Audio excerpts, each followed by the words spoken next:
مساء الخير. أنا بطة وعندي مشكلة مع معايير الجمال. طول عمري وأنا صغيرة البنت الأكبر حجماً في بيئتي. كبرت في بيئة بتمجد النحافة وبتذم زيادة الوزن، وكبرت وكل اللي حوالي إما ناس أصلاً نحاف أو ناس بتحاول تنحف. بتذكر وأنا صغيرة عمري ما لقيت نمرة بنطلوني بقسم الأطفال، ولما كنت ألاقي نمرتي كنت أقص نص البنطلون عشان يزبط عطولي. ارتبط الجمال براسي بالنحافة واستسلمت للفكرة، وقررت إنه مكانتي وسعادتي مرتبطة بشكلي ووزني. ومن وقتها انقلبت حياتي 180 درجة، وما كنت عارفة إني على وشك إني أدخل دوامة الخروج منها صعب أو حتى شبه مستحيل. بعمر 16 سنة بلشت أغير من عاداتي الغذائية وبلشت أعمل رياضة. طورت الأمور وبلش الهوس لما كنت أشوف صحن الأكل هيك وصرت أشوفه هيك، مجرد أرقام ممنوع أتجاوز حد معين منها. كنت في اليوم الواحد أستهلك ما مجموعه 1200 ل 1400 كالوري. هذا الرقم كان ممكن يكفي جسمي واحتياجاتي بالنسبة لطولي ووزني في حال واحد، حال إني كنت ميتة موت سريري، بتنفس وما بحرك أطرافي. كانت رياضتي عنيفة جدا وكنت أعملها كل يوم زي فرض الصلاة. خلال 4 شهور نزلت من وزني 20 كيلو، وكان ضايل مني جلدي وعظمي، وكنت لسه أشوف حالي ناصحة.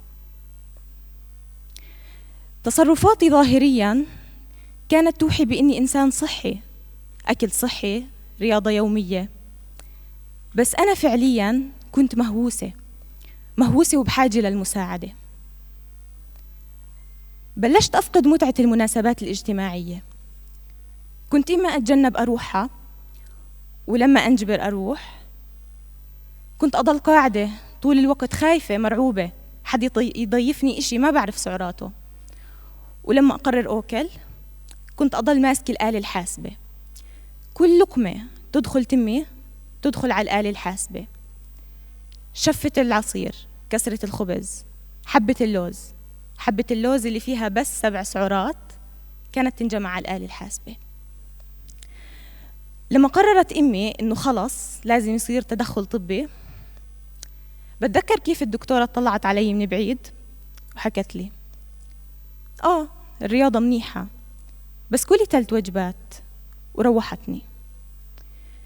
روحت وأنا حاسة إنه في إشي غلط، إنه مشكلتي أبعد من مجرد وزن قليل وصحة سيئة. ليش الأكل والرياضة 24 ساعة مسيطرين على حياتي ومزاجي؟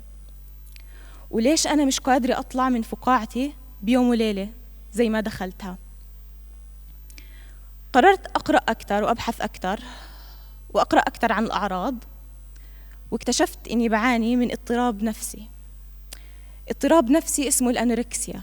حد سامع بالأنوركسيا؟ الأنوركسيا مرض نفسي، مرض بس بدون ألم أو دم زي ما تعودنا. مرض بتكون عاداتك الغذائية فيه غير طبيعية، وسلوكاتك الغذائية مضطربة زي ما كانت سلوكاتي.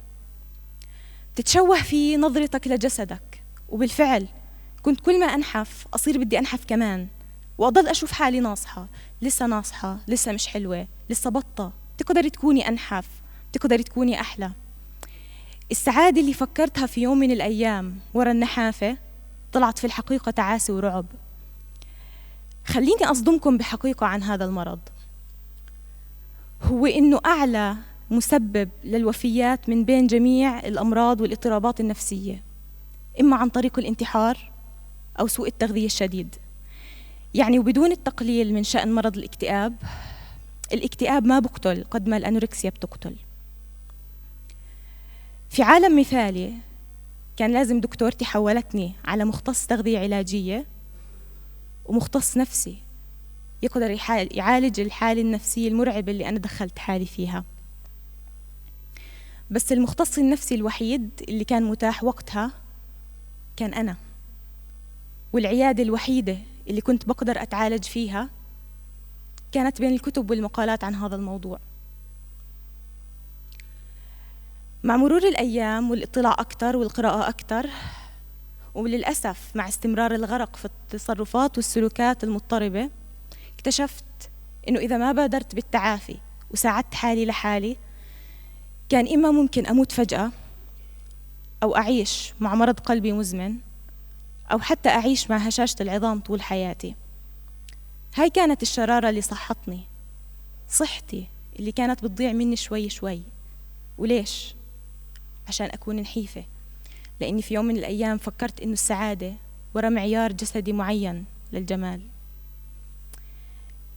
زدت أكلي وطبعاً زاد وزني. صحتي الجسدية تحسنت، بس في إشي واحد ما تحسن، أو بالأحرى صار أسوأ. صحتي النفسية كانت في الحضيض، كانت في أدنى مستوياتها. ما كنت قادرة أتعامل مع زيادة الوزن بالطريقة الصح أو بالطريقة المطلوبة. كنت دايماً مكتئبة، دايماً حزينة. كل ما يطلع الرقم اللي على الميزان انهياراتي العصبية تزيد، كله لأني تصرفت التصرف الطبيعي اللي بتصرفه أي إنسان لما يجوع بالفطرة، إني أكلت. اللي كان يزيد الطين بلة تعليقات الناس اللي بتلاحظ زيادة وزني. كانت كلمة واحدة كافية تخرب علي يوم كامل: نصحانة. بس مرة قرأت إنه التعافي هو رقصة مؤلفة من خطوة لقدام وخطوتين لورا.